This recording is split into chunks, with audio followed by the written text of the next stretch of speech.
Welcome to another exciting episode of the $1 Million Peddlers. I'm Paper Guy. And I'm Mr. Magazine. Mr. Magazine. Yep. You've heard of heritage auctions? I have, and I've dealt with them. Braggart. Oh, sorry. Many times. Wow. Name dropper. I have them on speed dial. A speed file? Well, both. Yeah, both. Yeah.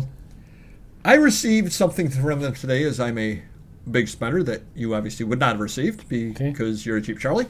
And it was, they were extolling the virtues of the sales that they've made over the last 2 years, 2023, 2024. Okay. I'm sure at some point you'll be getting it after I'm done reading it. Okay. You know, all their great sales, the watches they sold for $1 million, and the books they sold for $650,000, and purses they sold for $135,000, and so on. Sure. A lot of great stuff. And the cover of the catalog had the word emergence. Okay. Do you know what emergence means? Something like coming out with a bang, like There strong you go. and heavy. Actually, better than I would have done. Emerging? Yeah. Okay. They said it was the process of becoming prominent. And they were talking about how they set record sales in 24, and 23, 24, they're setting record sales. Sure. All of a sudden now they're one of the biggest auction houses out there and the like. Cool. And it was funny that they did this because actually I was thinking of doing similar. I was thinking of doing $20 million worth of sales this year, but that's a whole other story. Sure. No, what I was thinking of doing was talking about how it's something for all of us to strive for.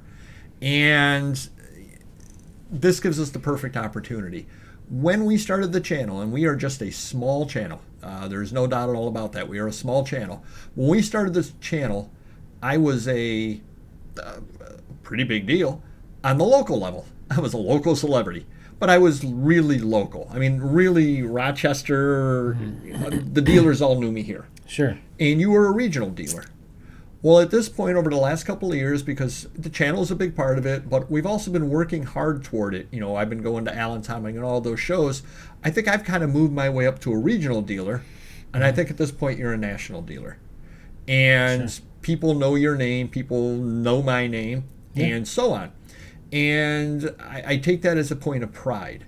And I think if you are watching this, I think you can do exactly the same thing. Get out there.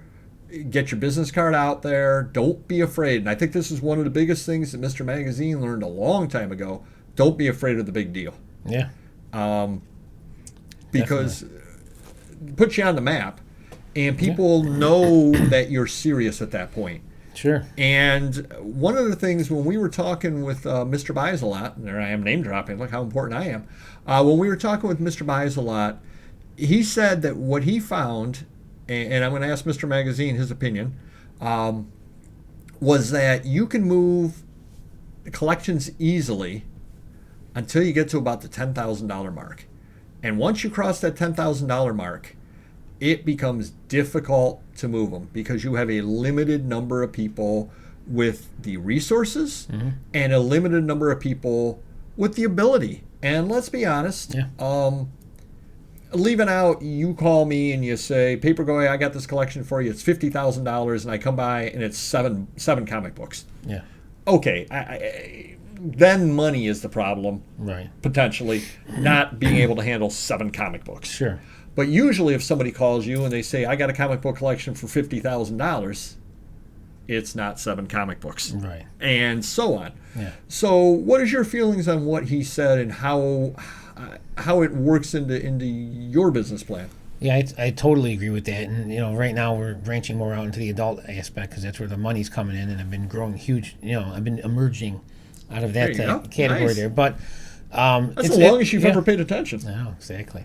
But yeah, I do agree. 10,000 is probably a mark where I would feel like I have competitors. So if someone calls me from, Oregon and says I have 450 banker boxes and 40,000 magazines, and I want, $25,000, I'm pretty positive that I could probably negotiate down a little bit and get it regardless. Because again, it's over 10,000, which is, if it was anyone 10,000, I'd say okay, they could probably do it. But then you still have to have the employees to cover 40,000 items and the space to store 40,000 items. Right. So, and I don't know how many besides me, I don't think there's very many, if any, that could do those three. They could probably come up with the money, but then they don't have 15 employees. Or, geez, I already had 2 storage units, now I got to buy another storage unit. They don't have 20,000 square foot warehouses that are maxed out. But again, it puts me in a good position now where I wasn't years ago. I'd be like, I'd be jumping on all these deals and maybe paying more or losing some because someone else could afford it as well. So it puts me in a good position, and I love being there. I'm the guy in Oregon, which has the 40,000 or 50,000 pieces. We were talking after we, did the deal. It's going to happen next month. Aaron's going out there. We're getting an 18-wheeler, and we're talking. And somehow, I said, "Oh, my Mr. Magazine." He goes, "You're Mr. Magazine? Oh my God, I used to buy from you for years. You're probably buying some of your stuff back." So like he, this guy's in Oregon and was one of my buyers, one of my customers, and now I'm buying, his whole warehouse or two, So yeah, it's a good feeling, but I do like the competitive edge where it gives me a lot of leverage at this point because I've grown so much in that niche. You know what I'm saying? Well, and the other side of that as well is you probably don't remember. It was one of the few times you ever did something nice to me, so you probably repressed it. I wouldn't remember that. Yeah, I know, absolutely. I take it back. It was a deal you actually let me have out in Auburn, and you actually helped me with it. Now, you got some stuff out of it, so you did well. But I ended up spending $6,000, if I remember right. Yeah, I think around there, And it was a lot of stuff. I'm still listing stuff from that deal. Yeah. I made good money out of it, but I'm still listing stuff because I'm a one-man band. And of course, I other stuff has come in since then. So I'll come across a box. I'm like, oh, I know where this came from. This came from that collection. I got to get this stuff listed. Right. But the flip side of that is I don't know how many $40,000 or $25,000 deals come up in a year within your niche, but say 10 of them do. Let's just say that I all of a sudden said, I see the bank that Mr. Magazine's making. I want to do it myself. I'm buying one of them. Right. That still leaves 9 for you. Yeah. When you get down to it. Yeah, absolutely. Whereas, let's say that I say Mr. Magazine's making a lot of money on the adult stuff. I want to give it a try. Let me go on Craigslist. Hey, here's a guy who's got 2,000 magazines, and it's in Albany, and he wants $850. I can do that. I can drive to Albany. I can pick that up myself. It's not a big deal. And that might actually, but this is where your emergence and moving into a bigger dealer, you may not even notice that deal. Right. Or the guy might say, I got 2,000 magazines, $850. And you might say, can you deliver it? I'll give you $1,000 if you deliver it to me. I'm not driving up there. It's wintertime. I don't. Well, I'll see if Aaron's got another deal anywhere near there and he can stop by on the way home to get it. But I'm not going to drive over to get. It's not worth my time, your time. It might be worth my time, but it's not worth your time to drive over there for it. And that is another one of the advantages of moving up the chain. But the other positive of that is it leaves opportunities for people that are starting out or people that haven't made that move yet. Yeah, it's funny because you say that because like I feel myself competing a lot. Now Aaron checks Facebook, Craigslist all over the country, and we buy tons of DVD collections, whether it's 100 and they ship them to me or thousands and they, we pick them up or whatever. But I find myself competing with a lot more people on those two platforms because it's 300 DVDs for $300 or it's cheaper deals, smaller deals. But what they're doing is most likely they're probably selling them on Whatnot. Because we go on there and we see people, you're not supposed to something, but they're getting away with it until they don't. Or they're going on to other DVD sites. But yeah, those are the little guys that I'm competing with where I might end up scoring 7 out of 10 deals or 8 out of 10 deals just because, it might be some guy in Kansas where, can you ship them? Yeah, I really don't want to. And then some guy an hour away from him goes, I'll pick them up for the same price. And I lose those deals, and it is what it is, But other than any bigger deals where if there's 2,000 DVDs for $5,000, I don't mind Aaron going out there and getting it. But someone is peddling 100 DVDs a week and Whatnot, forget about it. Or he does do it, but again, then it keeps him backed up for a month, 20 weeks, and then another deal comes across, he loses that, but then I get the one because he can't compete with it. Yeah, absolutely. So make that your goal, 2025 into 2026. The emergence. Sit back, take a moment, figure out where you are on the chain, look at your competition around you, and see how you fit into it.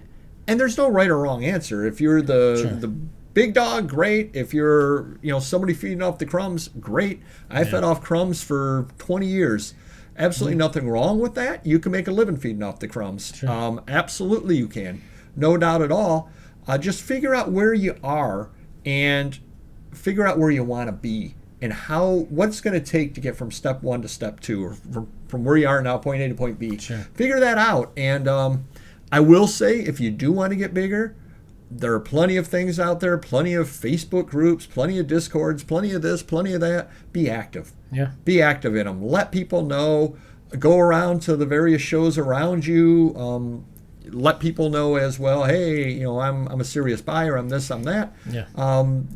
And money talks. When you really get down to it, money absolutely talks. Mm-hmm. And if I come to your if I come to your stand and I buy one item for $1, you're not going to notice me. You're just nothing against me. You're Right. just not going to notice Yeah. me. If I come by and I say, what do you need for that whole table of stuff? And the next show I come by and I say, what do you need for those 2 tables of stuff? Next time I come by, you notice me. And that is how you move up the chain. Sure. Is just be willing to spend money if it's a good deal, and you will become more prominent. You will emerge. And if that is your goal, it is definitely doable. So just remember that, and hopefully you've learned a little bit from this over here. And hopefully in a couple of years, I'll be competing with Mr. Magazine up on the national level for things. You never know. Hit the like button if you could, and we'll see you next video. Take care. Bye-bye.